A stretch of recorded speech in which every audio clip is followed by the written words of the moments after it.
Hello guys, good morning.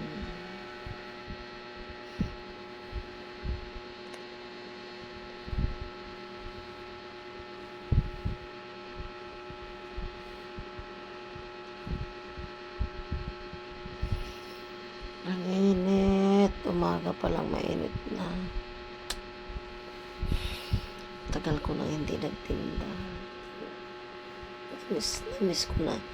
Namiss na ako ng tindahan ko.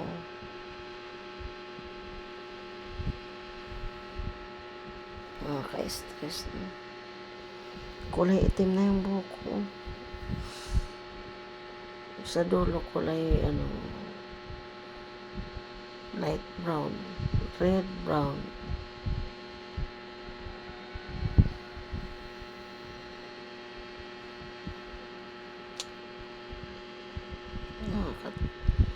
Nakakatamad.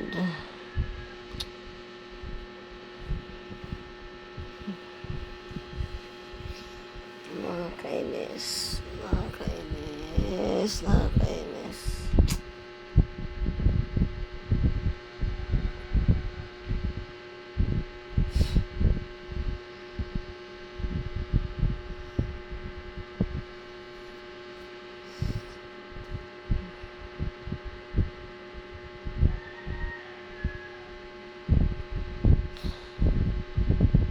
Alam niyo ba, ang daming pwedeng gawin. Ang daming pwedeng gawin, pero walang pumapasok sa isip. Walang pumapasok sa isip ko. Gusto ko lang umilata.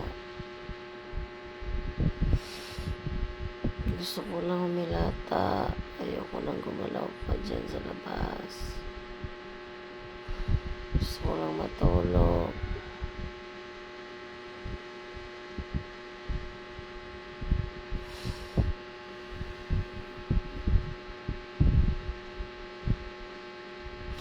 Ikaw, alam mo ba kung ano ang nasa utak ko? Konsensya ka naman. Maawa ka naman.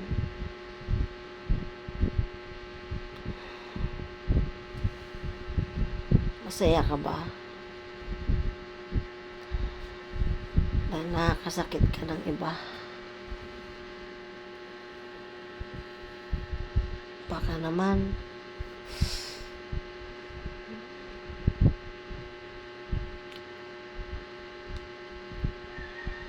Hirap.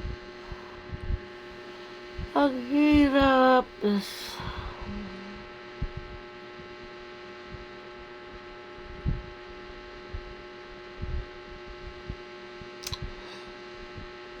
Maisip mo, no? Parang mabuti pang mabigo ka sa pag-ibig kaysa problemahin mo yung ibang tao.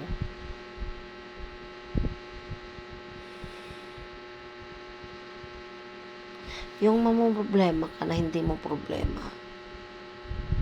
Ano yun? Yung tagos sa kalamanan mo. Yung problema na hindi mo naman dapat problema eh.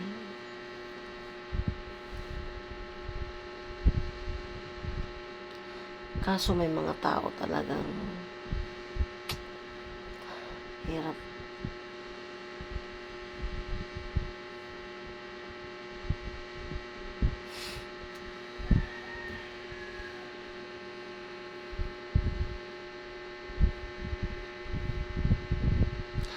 Kaya pala yung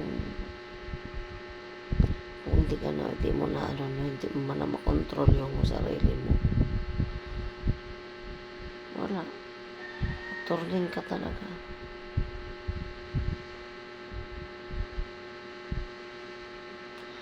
Titingin ka na lang sa dingding, nakatulala. Titingin ka na lang sa paligid mo. Hindi mo alam, praning ka na. Kaya isip.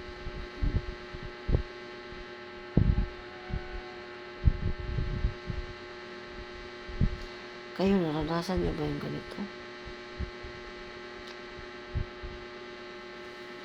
Ilang linggo na akong ganito. Buwan. Hindi lang linggo, buwan.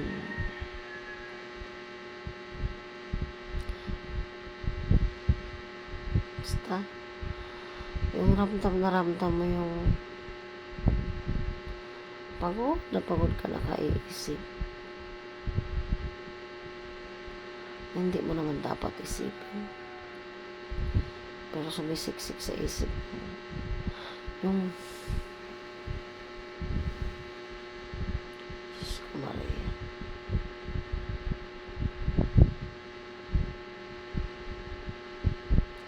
Kung pwede lang matulog no, nang matulog. Tapos, pagkagising mo, magandang balita sa'yo mula doon sa tao na ang sama ng pakiramdam mo.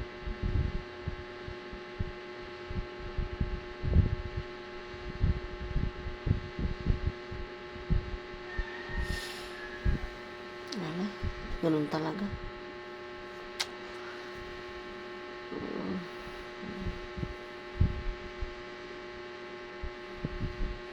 Tulala ka na lang. Hindi mo alam kung naisip pa niya kung sa araw-araw mo siyang nuusik para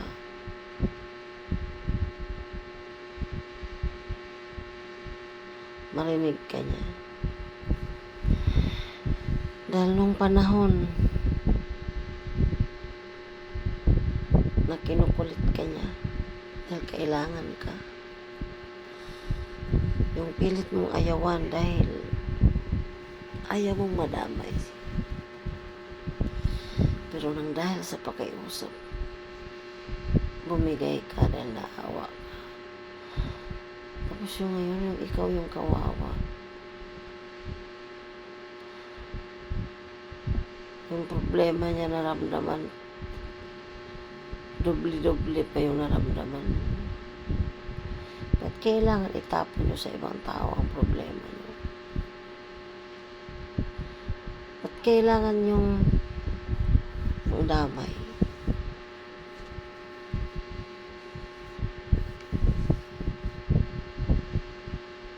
Kala siguro ng mga tao okay lang ako kasi pag lumalabas ako ng bahay, nakakita sa akin mataba, malusog daw. Siyempre, pag malaki ka kasi, pag mataba ka kasi, tingin ng mga tao okay ka. Dunya pantawag sa'yo. Dunya, madam. Naranasan ko rin maging madam. Pero mas gusto ko mong problema sa sarili kong problema. Mas gusto kong isipin. Diba guys? Mas masarap ang problema. Yung isipin mo yung sarili mong problema sa buhay. Kung nagpaplano ka para sa sarili mo o sa pamilya mo, sa mga anak mo, okay lang yun. Pero yung problema kasi hindi mo problema, tapos yung taong problema mo, naisip ka ba niya? Ano yung ganun? Naisip ka ba? Kung problema ka nga ba?